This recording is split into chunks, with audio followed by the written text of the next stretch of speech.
Ma'am Estelita T. Lagundi, the barangay officials, headed by the supportive Barangay Captain Ricky P. Ulep, respected teachers, beloved parents, friends, visitors, ladies and gentlemen, a pleasant afternoon to one and all.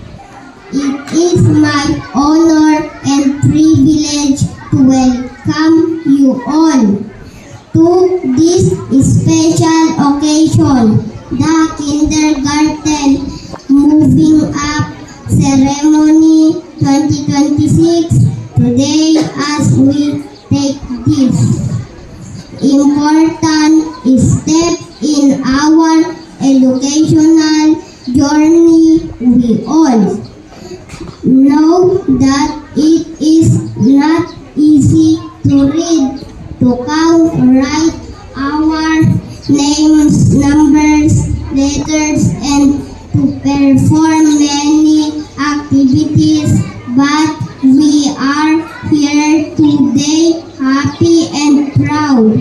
This memorable event will not be complete without your warm and loving presence, Papa Jong, Mama Susan, Papa JR, Mama Bibit, and Tita Joanna. These achievements are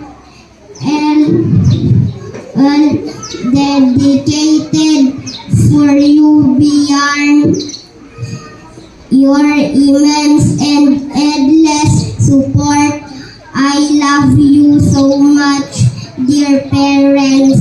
Thank you, dear God, for your guidance and blessings. Without you, we are nothing.